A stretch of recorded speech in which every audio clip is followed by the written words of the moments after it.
Elizabeth Hensley. My dad's Willie, my mom is Abby. I have a husband named Leah, and we have 2 kids. Our son just turned 1, and then our daughter is 3.5. She's cut her hair this week, so dealing with the aftermath of that. It's really wonderful. Thanks for welcoming me here. Dave Case gave this presentation last year, and he lives in Hawaii now, and he wasn't coming back for it, so they asked me to do it. So I kind of consulted with him about what he talked about last year, or last time, whenever that was, and went from there in making the presentation. Like he said, I'm an attorney, graduated from University of Arizona College of Law in 2009, and then worked at the Alaska Legislature for Representative Jewell, District 40 up north, everything above the Arctic Circle. And then from there, I worked at the U.S. Department of Interior as a political appointee in the Indian Affairs Office. So, and then came back, worked at NANA, Keone, at NANA Regional as a public policy liaison, and then as an attorney.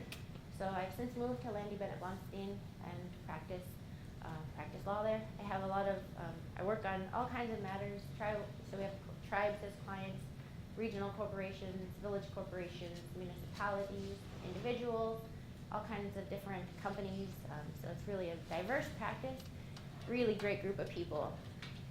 So I'll just dive right in. If you want to give me a kind of heads up when we've got maybe 10 minutes or something left, that would be sweet.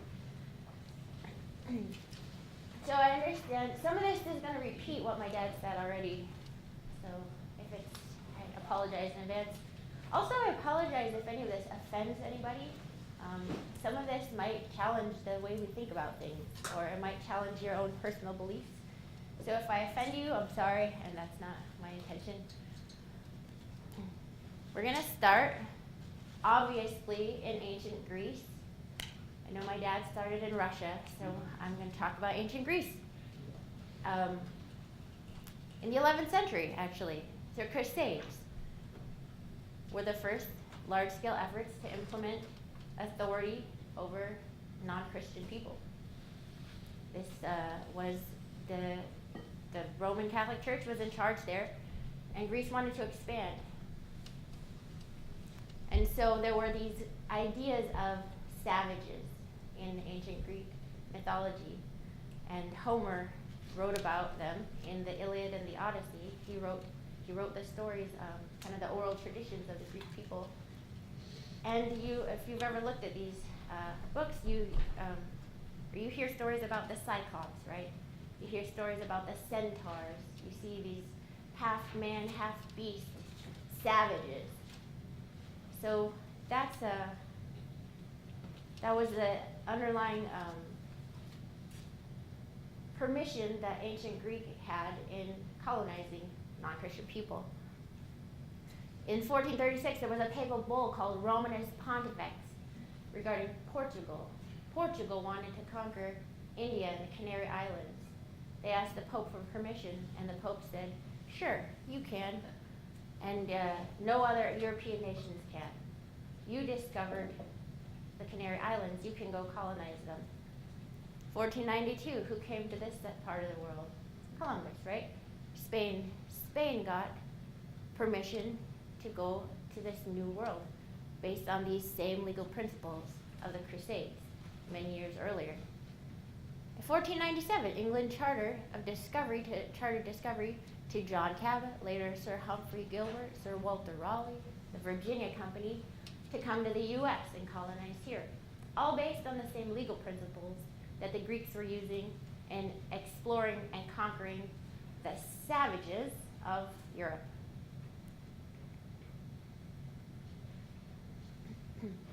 Proclamation of 1763. This followed the French and Indian War down in the lower 48. It resulted from the treaties between England and the tribes, and it declared the territory beyond Appalachia off limits to settlers. This territory was Indian country, and there Indian law prevailed. Tribes were treated as sovereign nations, which is a very important point. At this point in time, while this was happening in the lower 48, Russia was coming over to Alaska. And claimed Alaska.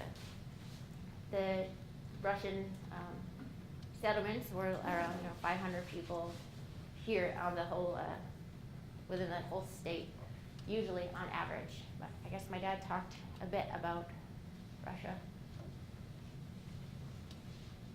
U.S. Constitution passed in 1789. Article 1, Section 8 said delegated power of government to Congress from the people.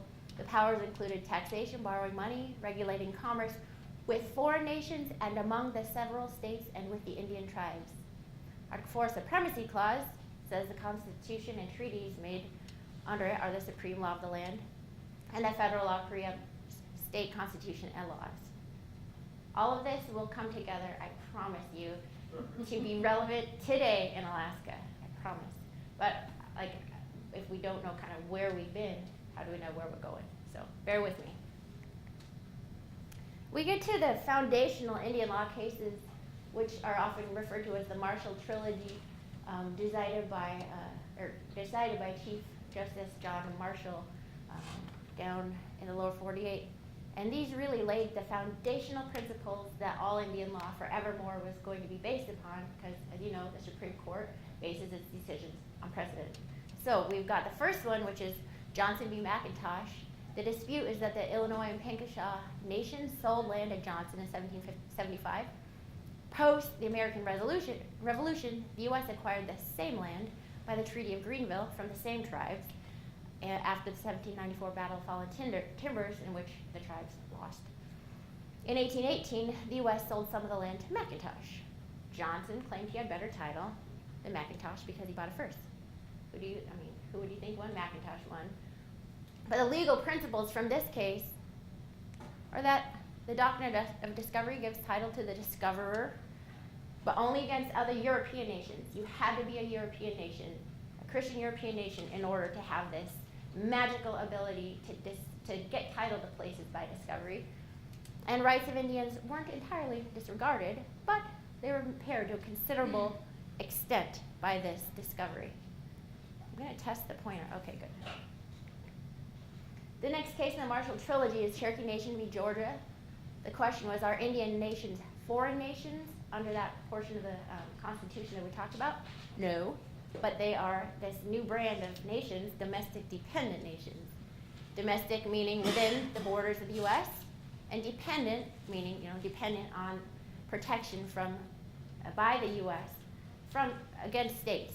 So really, that's that trust responsibility, that fiduciary responsibility that we hear about today, and it originates here in the Marshall Trilogy with Cherokee Nation v. Georgia. And that was what was discussed in the case, was that the states are the ones that the federal government needs to protect Native people against, because obviously they want to get land and resources for the benefit of the state. And of course, these tribes are nations with inherent sovereignty existing before the U.S. Constitution. The third case in this Marshall Trilogy, sorry if I'm in your way, can you see? Okay. Is Worcester v. Georgia, not Worcester v. Georgia, but Worcester v. Georgia. Again, Cherokee country.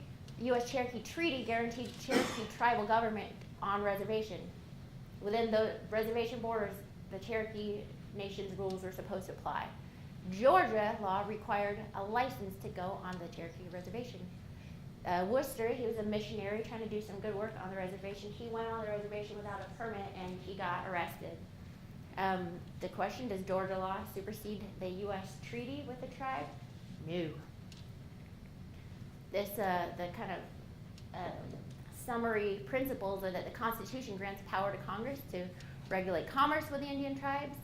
Laws made under the Constitution are the supreme law of the land, and federal power over Indian affairs is plenary. These principles continue today. Plenary power. It's not complete power. It's not absolute power, but it preempts state power. And the power can't violate the Constitution. So federal law reigns over state law. The state law to make people get a permit to go onto this reservation was invalid. Inherent tribal powers is also a theme from these cases. From this case, inherent tribal powers over tribal members and territory. Tribes have the power over their own members to punish crimes, adjudicate internal disputes, and over territory. Tribes have power over non-members in consensual relationships with the tribe or individual members, or if necessary to protect the tribe. This concept of aboriginal title derives from the Marshall Trilogy. This is a different title than the title that ancient corporations have. It's not fee title. You can't just sell it. It's the exclusive right to use and occupancy. That's what those tribes had, the right to use and occupancy. The lands are protected from trespass, however, and only Congress can abolish aboriginal title. You or I can't, the state can't, only Congress under that plenary power that the courts in the Marshall Trilogy says it has. In 1867, meanwhile, so we're jumping kind of between Lower 48 Indian law, which is setting up the foundational principles, and what's going on in Alaska. So meanwhile, back at the ranch, Alaska's been bought by the U.S. And in the Treaty of Cession, I pasted this from my dad's paper that was online, What Rights the Land Have Alaska Natives. Thank you, Dad. He had the right. So it says, the inhabitants of the ceded territory, if they should prefer to remain in the ceded territory, they, with the exception of the uncivilized native tribes, shall be admitted to enjoy all the rights, advantage, and immunities of citizens of the U.S. The uncivilized tribes will be subject to such laws and regulations as the U.S. may from time to time adopt in regard to aboriginal tribes of that country. So the Treaty of Cession mentioned tribes that purchased this treaty between the U.S. and Russia. How do you know if you're civilized or uncivilized? What's the criteria? No one said, so it was anybody's guess. 1884 Organic Act said, Indians or other persons in said district shall not be disturbed in the possession of any lands actually in their use or occupation, so who have aboriginal title, or now claimed by them, but the terms under which such persons may acquire title to such land is reserved for future legislation by Congress. Land claims will happen in the future. Here, this is the act that moved Alaska from military rule to civil rule. Did you have a question, Mr. Hensley? Yes, Ms. Hensley, I just wanted to make a point on this question of civilized, uncivilized. In the Russian era, there were 2 or 3 different classifications. One was, if you were a Creole, you were in a special class, that is a mixed one. And in time, as they renewed the Russian-American Company Charter, there was pressure to treat the natives better. And so a lot of the Creoles actually were sent off to Russia to be educated. They became professionals for their day. They had their own housing, usually somewhat more elevated than the ordinary native. And they actually became quite effective colonizers because they were partly indigenous, they knew the language, they knew the country. The others, of course, the ones that were so-called civilized were the ones that were converted to Russian Orthodoxy, and who went on the church roll. And then the uncivilized ones are the ones sort of beyond the influence of the Russians. That's the way I see it. Okay, thank you.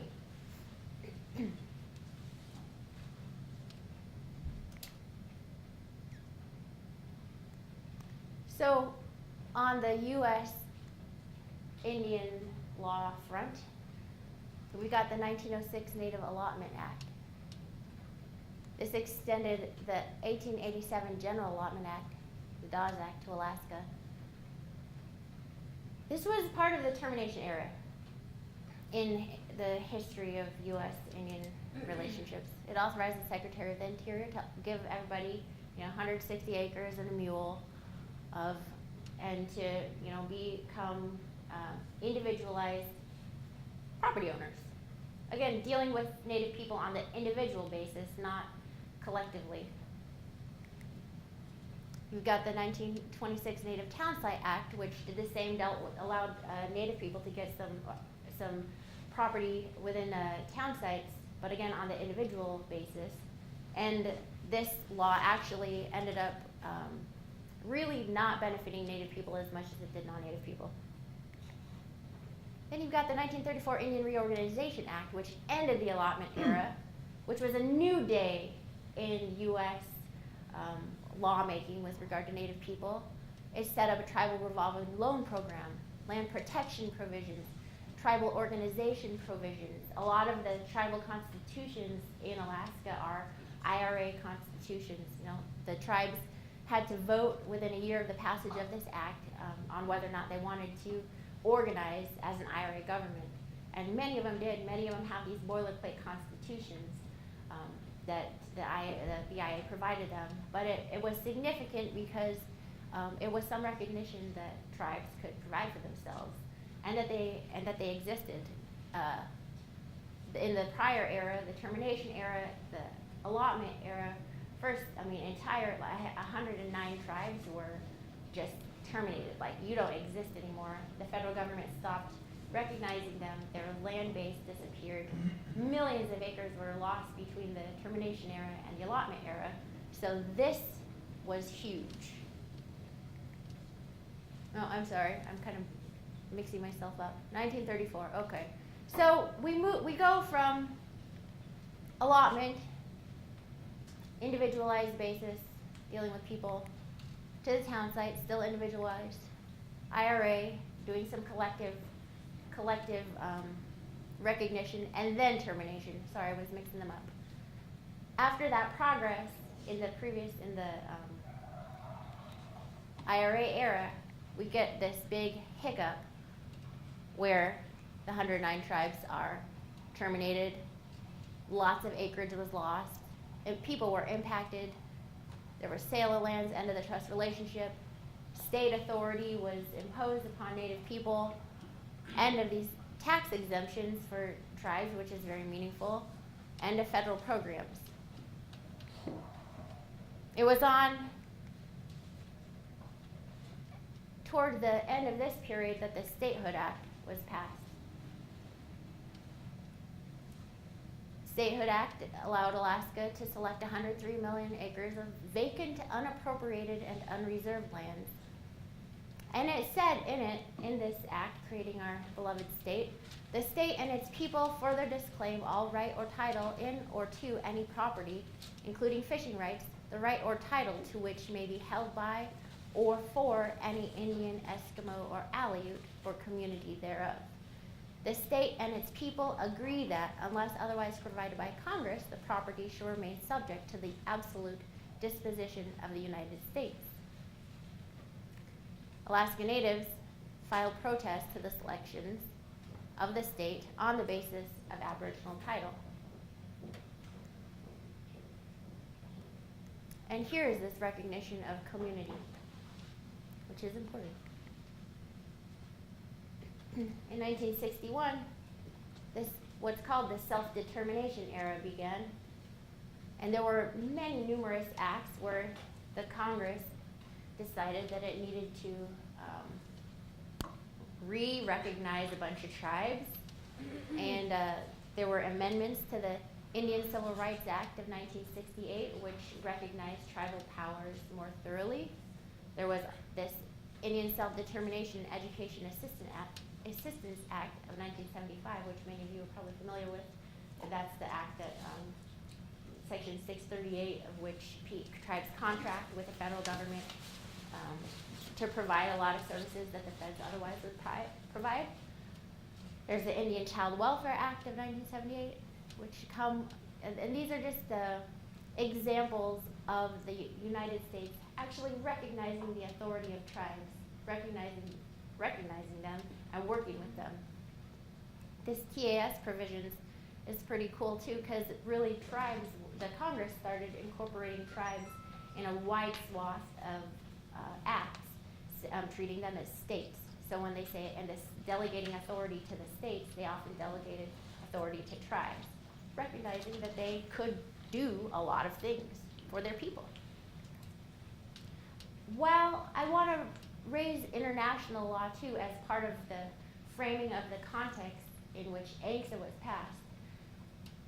There was the UN formed in 1945 by charter, a treaty, and this human rights framework was building. They're like 9 international treaties that really bear on indigenous rights at the UN level. And by the time ANCSA was passed, these first ones were entered into. So there's a charter, but then the Universal Declaration of Human Rights, the International Convention on the Elimination of All Forms of Racial Discrimination, those were passed before ANCSA was enacted. And those things recognize the human rights of individuals, but also have been interpreted to recognize the rights of tribes, and not just the individual, but actual collective community rights to things like the ability to have your own culture, your own society, your own political participation, and to determine your political participation, the rights to land, the rights to your language, culture, education. So this body of international law is, these treaties are enforceable. They become the supreme law of the land, just like any other act in the U.S. So that's just some more context of what was happening at the international level when, in 1971, ANCSA was passed. ANCSA extinguished Aboriginal title to 365 million acres of land. It paid $962.5 million to ANCSA corporations, which were created and incorporated under the laws of Alaska. And it conveyed 4 to 5 million acres to ANCSA corporations. There was no tribal reservation land base. And it's important to note the reason I gave this whole Indian law kind of primer is that the recognition of Alaska Native people was on the basis of Aboriginal title. As tribes, as Aboriginal people, we had this right to a settlement of our land claims. And it was the first of, there are about 20 other land claims. If you look in Wikipedia, you'll see all these other land claims that happened in the lower 48, most of them after ANCSA. So it was a known venue for, or is a known venue for settling Aboriginal rights claims. You get paid off for them, So, let's see. So the impact to Aboriginal title of ANCSA was that Section 4A extinguished all Aboriginal title, if any, in all federal land conveyances. It extinguished all Aboriginal title to hunting and fishing rights. And that was a huge mess. I wasn't there, obviously, when they were negotiating that, but initially, subsistence was going to be protected. People fought over it. Ultimately, the congressional record says, it extinguished these Aboriginal hunting and fishing rights, but the Secretary of Interior and the state of Alaska were supposed to protect them. That, if you read the legislative record, that's what it says. That hasn't really happened as well as it needs to. And then there was another, extinguishment of all claims based on any prior statute or treaty. Consultation in ANCSA, it's ANCSA Section 2B requires maximum participation by natives in decisions affecting their rights and property. So we see that self-determination era underpinning ANCSA. Executive Order 13175 requires the federal government to consult with tribes and ANCs on the same basis of tribes. So there's this is kind of the land we're in now, where it's like we have tribes, they're supposed to consult, we have ANCSA corporations, they're supposed to consult. And then, so that's just the citation for this little sentence in these Appropriations Act that provide for consultation. So, let's talk about Indian country a little bit. ANCSA corporation lands are not Indian country. We know that based on that 1998 Venati decision. The fact, and when there is Indian country, that's when tribes can exercise their jurisdiction over a territory. That's those, the Marshall Trilogy cases defining the Cherokee Nation and saying within these boundaries the tribe exercises jurisdiction, civil and criminal. That's not the case on ANCSA lands. That's not the case on, it's unknown, it's undetermined by the courts at this time whether or not Indian country exists on native town sites or individual allotments that have been set aside,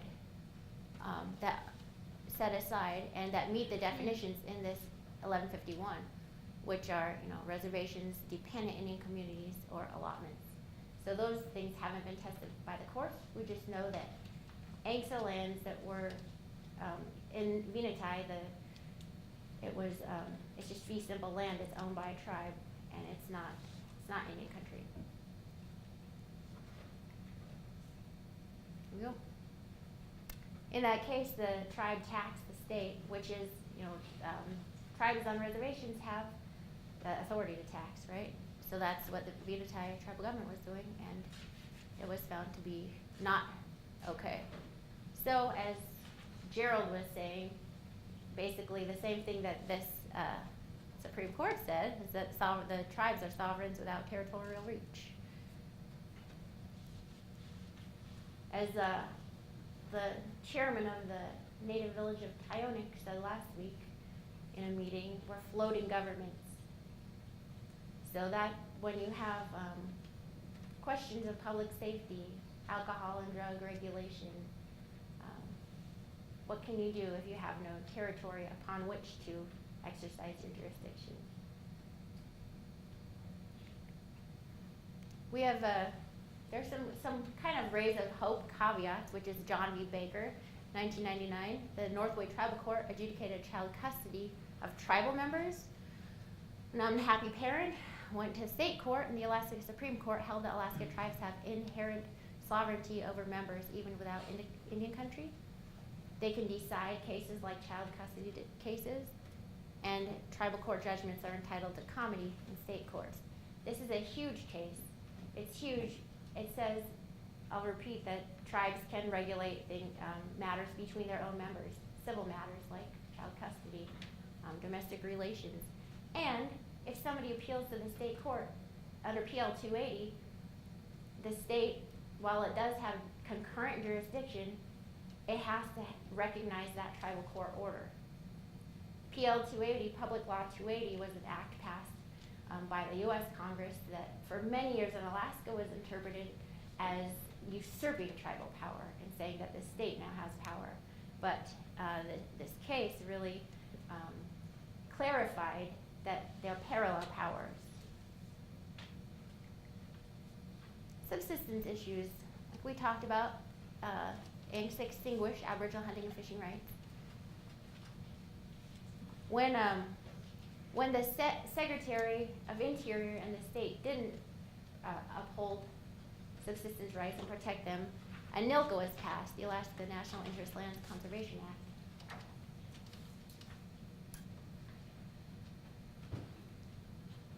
In this case, ANELP has been litigated, and it has really broad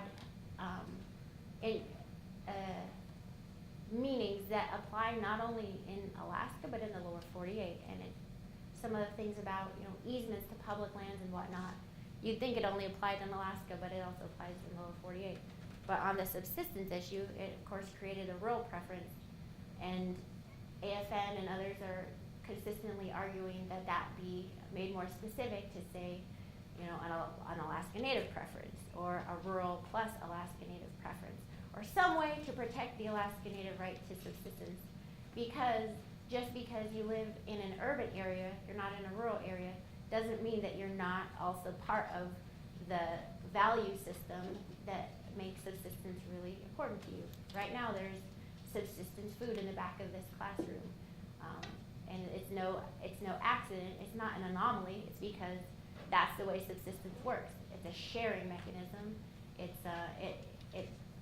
exists throughout the state of Alaska. It's not just a rural thing.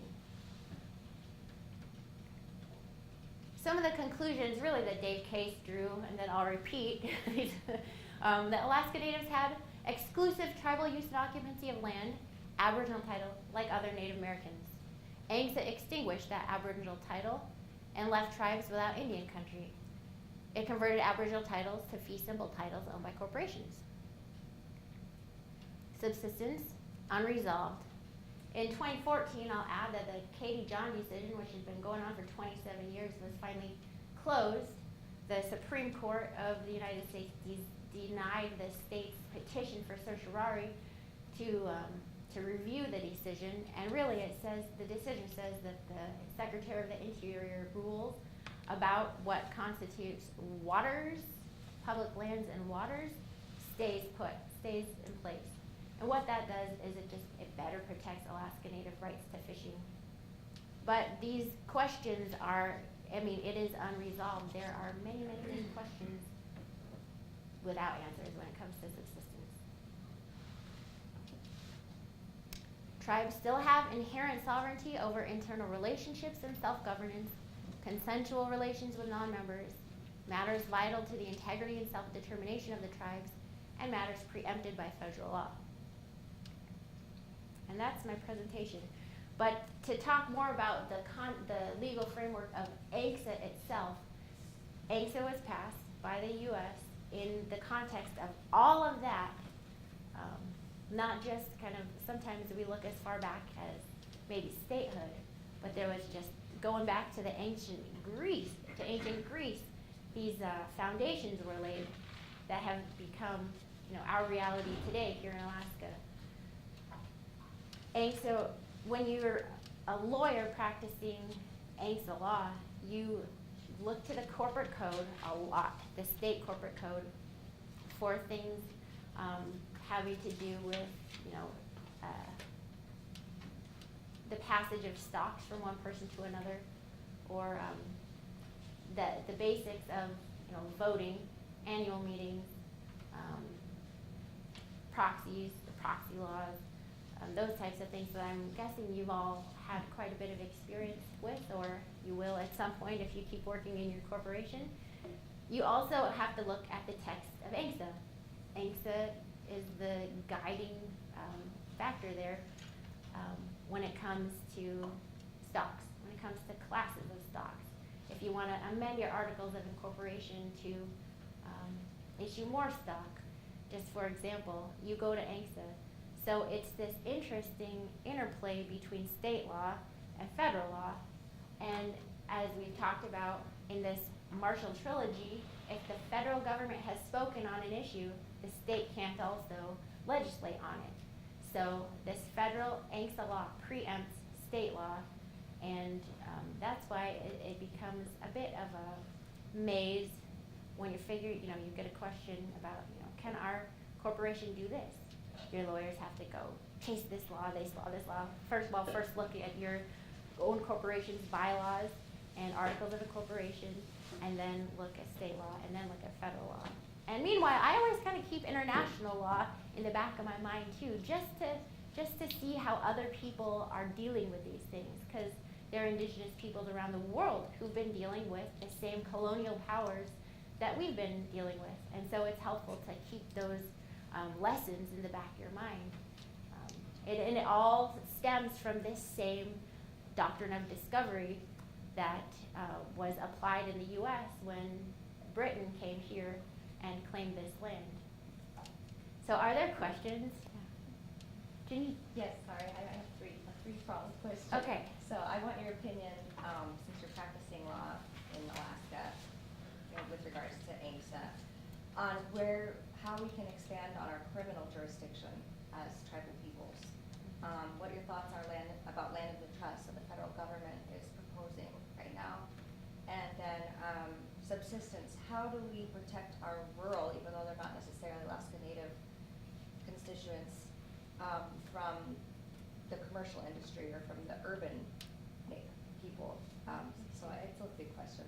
Okay, those are lots of questions. I might have to take them one at a time. Yeah. Okay, the first one, say it again. Criminal jurisdiction. What's Okay. the outlook of criminal jurisdiction, since we have some form of civil jurisdiction? That's a great question. So, yep, tribes have civil regulatory jurisdiction over their own members at this time. There's not Indian country, so there's not criminal jurisdiction. Were there to be Indian country, it's possible there would also be criminal jurisdiction. Both of those things are limited and tempered by the federal government.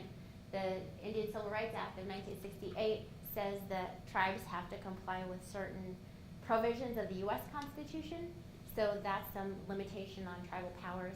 But then there's also the Major Crimes Act, which applies to criminal jurisdiction, which says, you know, specific rules for which crimes and kind of limits the tribe's jurisdiction there. So there's no, even if, getting into your second question about land into trust, so I'll back up and say, right now, the Department of the Interior is between issuing, they're gonna issue a final rule on land into trust in sometime around the end of the year.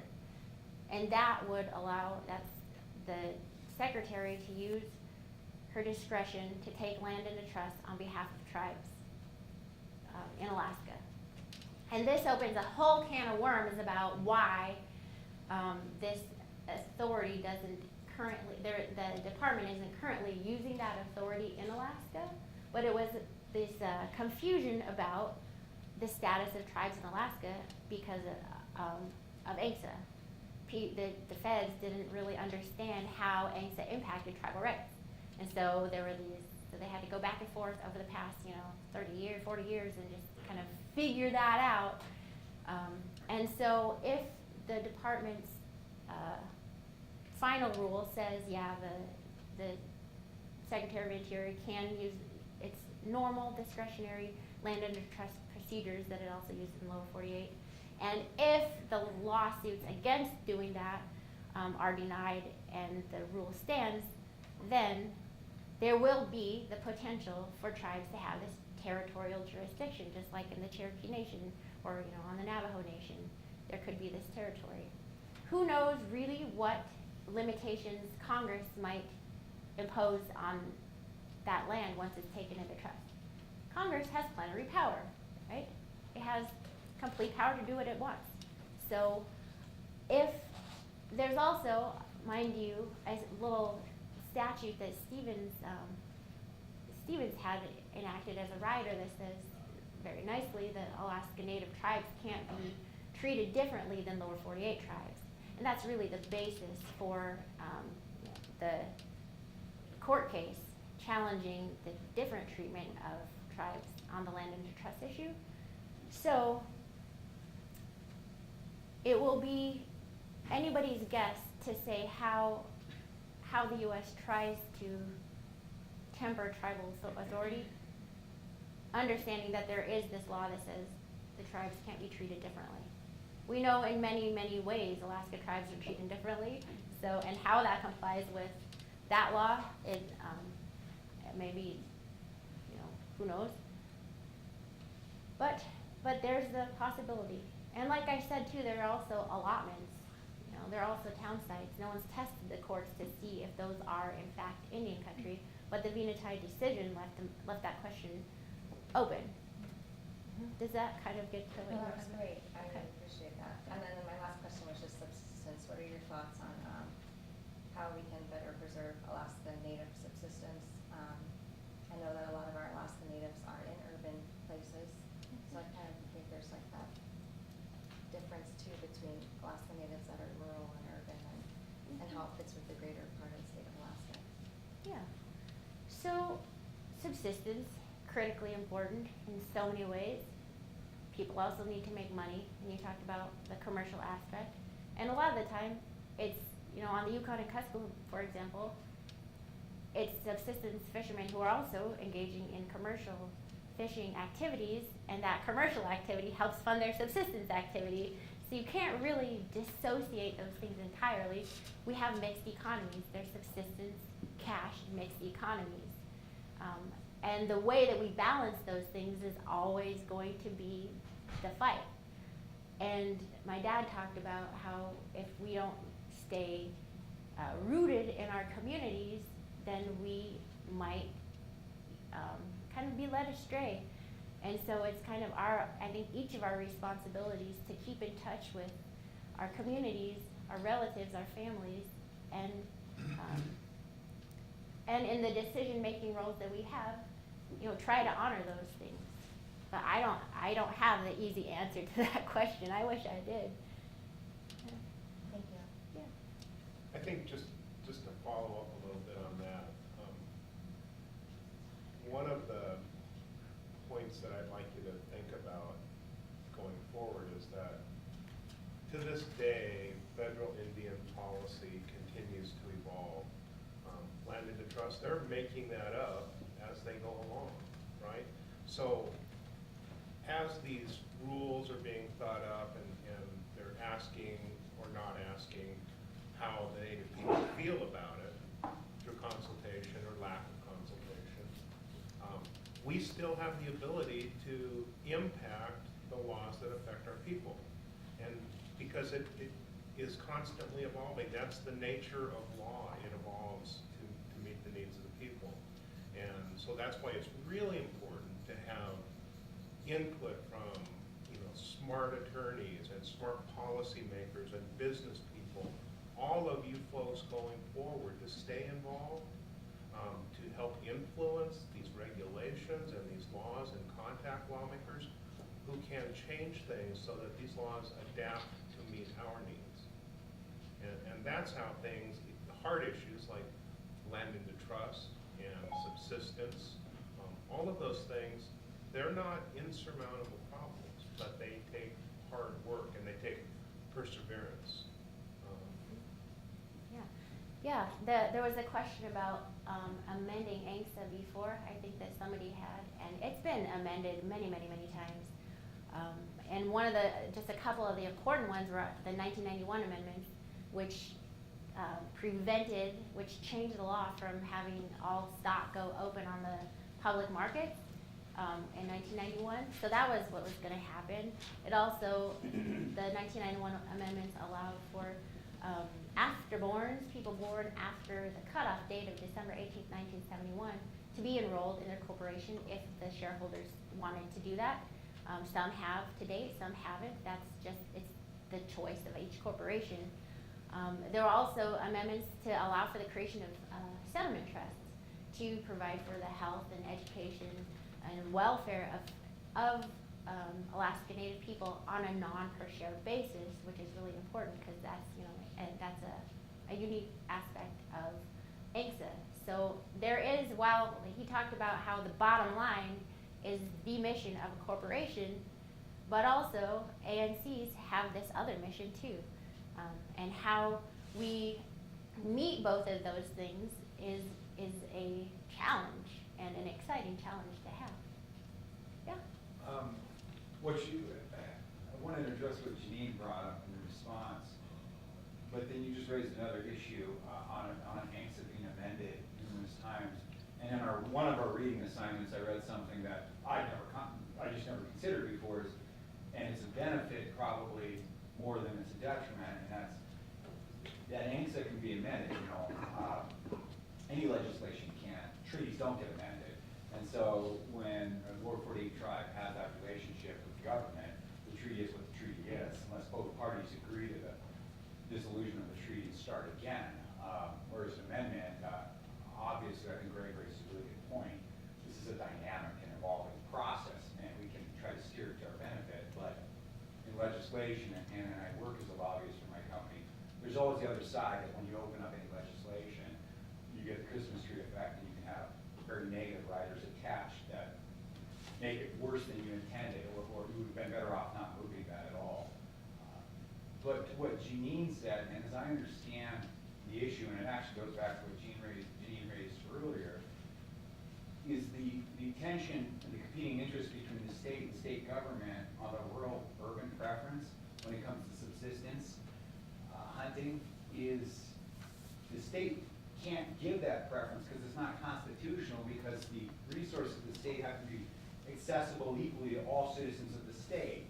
And therein goes to what Janine talked about earlier, is without the sovereignty of the tribes owning the land and being sovereign over something, you in effect can't have a preference and maintain your game management for your subsistence purposes, and the state then has a voice they wouldn't otherwise have, which is alienating you from the way your people lived for years and years in living off the land and the resources of the land.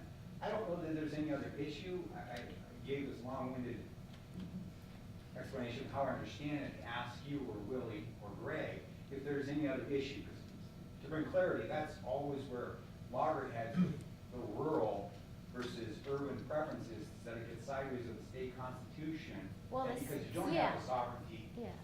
you are then subjugated by the state constitution, where you wouldn't have if you had lands to be sovereign over. Yeah, so the state needs to amend its constitution to comply with ANELP. That's the bottom line here, Which one of the requires bottom lines here. Getting administration and a legislation. Yeah, and I just wanna make sure that everybody understands the reason for that, based on this Marshall Trilogy that we talked about, and that the supremacy clause of the United States Constitution, the federal laws are the law of the land.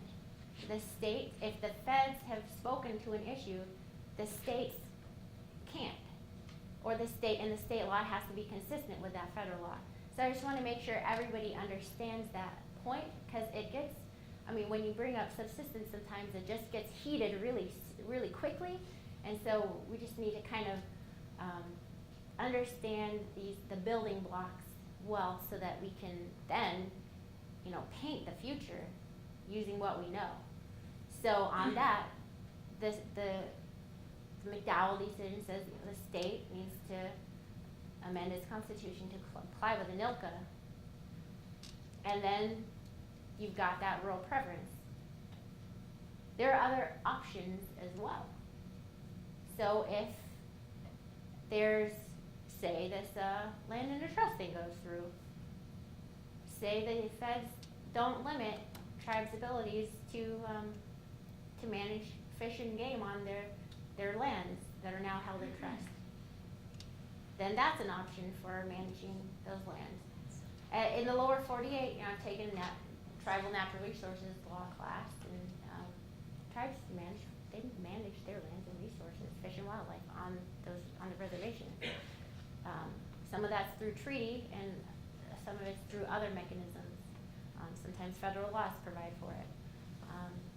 Other options are the federal government, notwithstanding the state's non-compliance with ANELP, the feds provide for more co-management options. There's nothing to say that the federal government can't do that. It does that with some things. There are co-management bodies that exist now. The federal government can pass additional statutes that provide for more co-management. There could be co-management of the Chinook fishery on the Yukon and Kuskokwim rivers, bring everybody to the table. And then maybe you don't get people violating this state law or that other law, and maybe you don't get people's fishing gear cut by the troopers, because people have come together to really hash out a solution as equals. So those are some additional options. So I think that our challenge as thinking people, as leaders, as citizens of the state of Alaska, as citizens of our tribes, as shareholders, as mothers, as fathers, as grandchildren, is to understand these pieces and then come up with a solution. And it seems so obvious to me, following Lily's point, that we're a state whose resource base at this point is shrinking. The dollars every year are less. There's less oil, and there's not much discovery going on. So we've got a great big cost, got a shrinking resource base.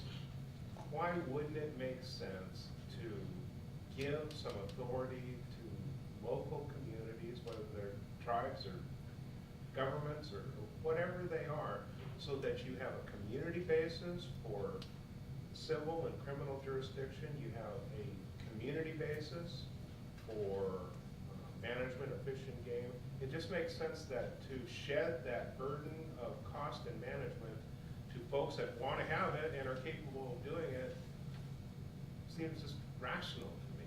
And but it has to be the sort of argument and trust, I guess, between state government and the entities, the tribes, landholders, whoever it may be, that has to exist before anything like that can happen. But it just seems to make so much sense to me to let the people who want to exercise the authority, have the capability to empower them with their own codes and courts and cops so that they can actually do that. I just want to make a comment on that. I think that ultimately, not that I want this to be a discussion about it, but there is a semblance of co-management on this group. You know, there is a local, it does exist, but trust doesn't come unless you've been working together for a long time. Here. So there is some. Starting, and that, Yeah. that demonstration project is one that can be repeated Well, in but many that's other what places. Salmon Working Group has been in place over a decade.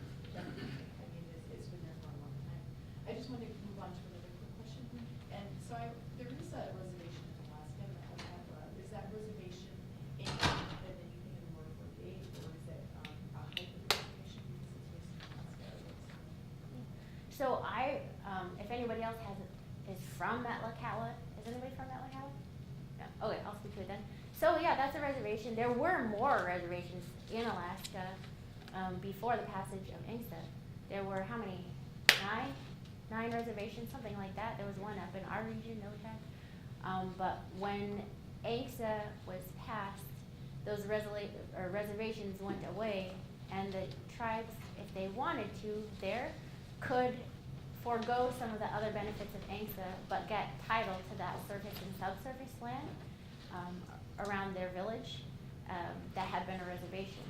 Metlakatla is in a different boat. It was settled by people who were not originally from Alaska, and they formed a reservation, and it stuck. And I don't believe they participated in did they get the benefits of ANELP? No. Okay, so it's unique thing, which is why in all these laws that you might read that have been passed since ANELP or whatever, a lot of the time it says, they specifically call out Metlakatla and say,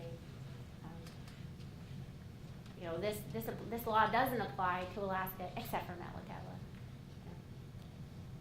Yeah. So, my daughter, all my children are half Hawaiian, and I just feel bad for them. Just because, I feel like they're cheated out of what we were privileged to get. So my oldest, she's 15, so I'm gonna encourage her to go forward and so. Anyway, secondly, switching the subject a little bit, our preference statement at Chalissa, we've expanded it to not only our shareholders, but to other corporations, and I'm sure that's pretty common now.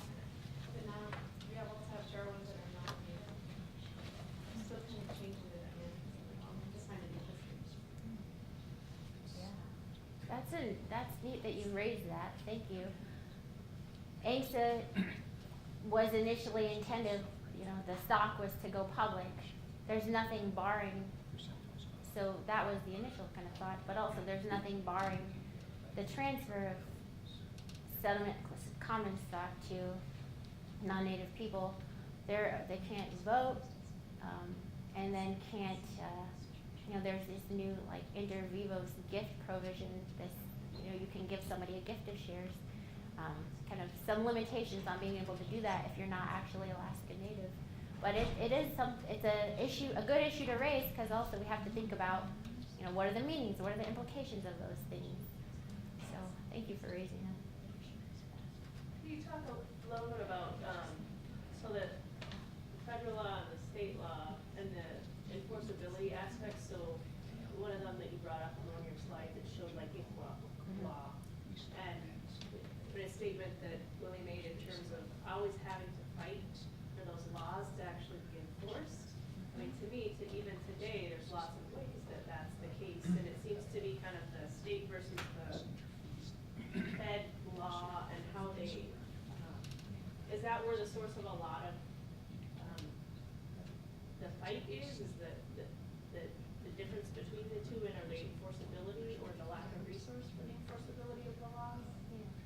It's a good question, and that really goes back to the Marshall Trilogy, the foundation of Indian law.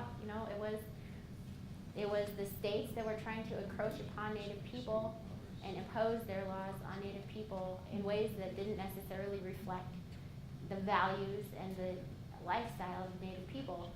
So fast forward to now, and that's still a lot of the issue. It doesn't have to be the issue, but the state, consistently fights tribal jurisdiction over things like even ICLE cases, you know. PL 280 says that the state needs to recognize tribal court orders. The But it state gets into fights it. it. Yeah, and so there's no, And is to there a me, it's just recourse, like that. like, I guess, other than filing a lawsuit to have enforcement actually happen? You have to file a lawsuit. Yeah. And Yeah. good luck with that these days with our current Supreme Court. Yeah, there are some decisions that the court has, recently issued a decision saying, yes, state, you have to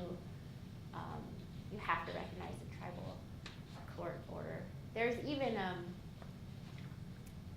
the question of banishment, there's case law on that saying that, yes, if a tribe banishes one of its members from its community, they've offered them due process that's required under the Indian Civil Rights Act of 1968. And it's, they've rendered a decision, and then they've asked the state troopers to enforce that decision. The state troopers have to enforce the decision. There's case law on that, a Supreme Court decision. So it's funny because you will get these decisions that are just so powerful, yet then you get more fights from the state on the same issues. So it's kind of like, okay, can we just like take a break? Like time out, this is wasting everybody's resources. Well, it's like I don't know, but the lower 48 time, just because it's an area that I'm interested in, where they're now the state apparently is now using kind of the precedent that set in terms of looking at Alaska-based cases, where it was a non-native mother and a native father, and who got the custody, and kind of the pieces that went with that. And so always having to kind of be constantly aware of how other decisions in other states for Native people are then potentially going to have an impact on us in our state, and how we're able to relate with each other, I guess. Yeah, absolutely. And when you look at these types of decisions, you always have to look at the facts of where these people are, what village they're living in. Are they in Anchorage? What is the tribal membership or lack of tribal membership, and all these moving parts, and it's kind of like you have to weed through them, and then you can find a way forward. But this is a class about ANCSA, yet all of these questions are still so meaningful because we're, in so many ways, it's the same communities. And even if there are non-native people, there are non-native people who are becoming shareholders and who are living in communities with native people. And I think that goes to the nature of who we are as people, that we don't necessarily, we don't just kind of discriminate based on these different factors, And so that's the reality of our state today. And it's something to consider, but also to seriously consider in charting our way forward. Many of us, my mom is not a tribal member. My mom's white. She's born and raised in Anchorage, but it's the fact, and she's part of our community. So it's just these really interesting social dynamics that make us who we are, and that have legal implications as well, like in ICLE cases, like in shareholder, rights, basically. But that research is important. It's as important for business students to know how to do research, be able to look at where you find your resources to make your business decisions. Same thing, lawyers. We spend a year training how to do research, and you never stop learning how to do research, because that research forms the basis for your argument. Willie? Just a couple points I wanted to add to what Liz said. And we tried our damnedest to get subsistence provision in there. We would have preferred a native preference. In the end, as I said earlier, when the door is closed, you're sort of helpless. You do the best you can up until that point, but then the colonizers get together and they sort of cut up the pie. And we're desperately trying to make sure that it kind of held together and include those key provisions that we wanted in terms of land and also in subsistence. Well, subsistence wasn't in there. Well, when we had our convention in Fairbanks, it became obvious that that wasn't in there, and Don Wright, he lost control. Bethel area through Raphael Moran was up there and made a very, very strong point. Don essentially left the podium in tears. We had to coax him back from bar because we didn't know how, if there was a change in our leadership, whether or not it would impact what had been agreed to up until that point. And we knew, we were sensitive about the fact that this might be our only shot, at getting legislation through. And we're also always afraid whether or not Nixon might, because of influence from the state and the oil industry, actually just select a corridor for the pipeline, and our leverage would have been gone. So we pretty much had to live with that. And of course, eventually, all we could come up with was the rural preference, 9 years later, in ANELP. The other thing is on the point of sort of Indian country and our ability to set our own rules, as we had done for millennia. The non-native population has been always very, very paranoid from the Russian days on, because they had the guns, but they only had a minuscule number of people, controlling what was taking place through hostage taking, killing, raping, pillaging, tearing up, subsistence equipment so that they could control the men. Starvation ensued, disease ensued. Still, but even at the end in Sitka, when the doors shut at night, the Russians were inside the stockade and the Indians were outside. And they didn't really destroy the Indians because the Clinkets fought hard. There was a pitched battle there. They withdrew. They didn't get defeated. And so, had we known that history at the time that we were battling for the land, our arguments would have been a hell of a lot stronger. But we didn't know anything. We didn't have time, and didn't even know where to go. But that paranoia continued on through the American period because there were a minuscule number of those guys coming in, right? And there's tens of thousands of natives scattered over the Helen gun. So there has been this unwillingness and inability in the non-native community to recognize any kind of self-governing power, or willing to give. But you can't forget that when it came to our subsistence battle in the early 80s, when there was an initiative to eliminate the subsistence laws we had, we won that. It took a lot of effort. We had to raise a whole bunch of money, but actually Anchorage voted with us. And that's why we have Cleon tonight, at AFN. The idea was to give the white guys, give the city guys, something free that they could enjoy, and a thank you for their vote on subsistence. And a lot of people forget that. Lily, I see the pictures. May I ask how old you were when you were? I was 11 and a half.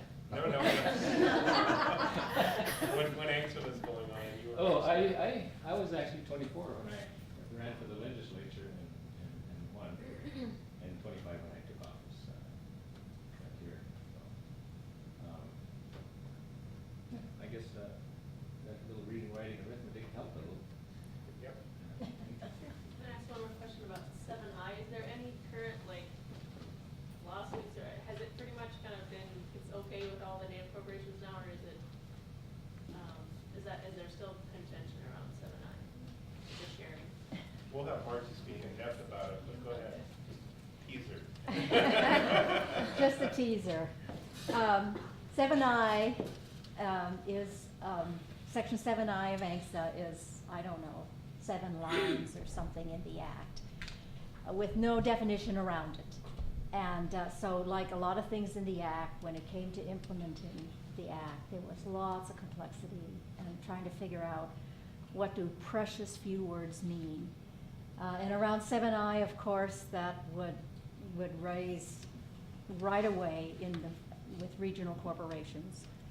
7I, of course, being the revenue sharing provision. And because there was no direction around those 7 lines, there was a lot of litigation against regional corporations, and little cabals of regional corporations against others. It got to be so bad at one point that the leadership of the regional corporations basically just called themselves together, put the lawyers out of the room, and hammered out what would become the Section 7I settlement agreement, which is basically it's an agreement around accounting. And 7 lines became, 128 pages of accounting treatment, or 100 and some pages of accounting treatment. And there's lots of penalty if you challenge a distribution and it turns out to be wrong, because there was a lot of that going on too. And so within this agreement there are those penalties, and so it causes people to be careful about challenging everybody else's distribution. In addition, you have to have your auditors issue a 7I report. So every region their 7I distributions and their receipts and distributions are audited. So what has happened is that, and maybe it's just because it was so hard in getting this settlement agreement, that nobody really wants to open that again. And so there has been lots of money distributed through the Section 7I provision. I don't think it's working quite the way people envisioned it, but because it is kind of a taxation against development. And you see that in cases like Doyon, that chooses to put their money on developing state lands instead of their own lands because of the high burden of distribution. So maybe it's not working quite the way it should, but it is in place and functioning, and it's one of those things that was so difficult to come to some understanding that nobody really wants to open it up again. Online, if you listen to Byron Malott from last year's class, in a portion of what he talks about being in the room when the CEOs threw out their lawyers and decided to just settle the damn thing. Fascinating. Okay, one last question and then we will have lunch. I have a question on town sites. And the town site, corporation, and then, St. Mary's has 2 native corporations and 2 tribals. Then the town site was annexed into St. Mary's, so I'm just kind of a little confused on the town site concept and the native corporation. Maybe that's something we could talk about after, because it sounds like there's more facts and stuff going on about that particular case. But the town site acts are something I honestly don't know tons about, but I do know that basically it's a restricted deed is given to an individual held in trust by the feds. And so it sounds like it's this, community-based thing, but it's not. It's an individual restricted deed to a person. So how they interplay with village corporations is, if you'd have to have, when a deed is restricted like that, you have to have federal government, BIA, Interior Department permission to transfer it. And then it loses its restricted status unless it's going to, another person who could qualify for restricted status. Today, village and regional corporations don't hold anything in restricted status. It's fee title. Fee title, just like Dave K says, General Motors has fee title. People have that's the type of title you might have to your house, that type of thing. So that there's kind of a dividing line between the town site and regional village courts. Does that help a little bit? Okay, and I'll just say none of this is legal advice. If you have a need for a lawyer, please consult a lawyer and don't rely on what I've just told you. And I want to read one last thing that is sort of a little bit out there, but it's a little excerpt by philosopher Michel Foucault, who writes, "If it is true that political power puts an end to war, that it installs or tries to install the reign of peace in civil society, this by no means implies that it suspends the effects of war or neutralizes the disequilibrium revealed in the final battle. The role of political power on this hypothesis is perpetually to reinscribe this relation through a form of unspoken warfare, to reinscribe it in social institutions, in economic inequalities, in language, in the bodies themselves of each and every one of us. So, by virtue of creating economic opportunities for our people, by virtue of creating social programs and educational opportunities, we are countering an unspoken warfare, according to Foucault. So mull that over a little bit and go forth and conquer. And thanks for having me today. Appreciate it.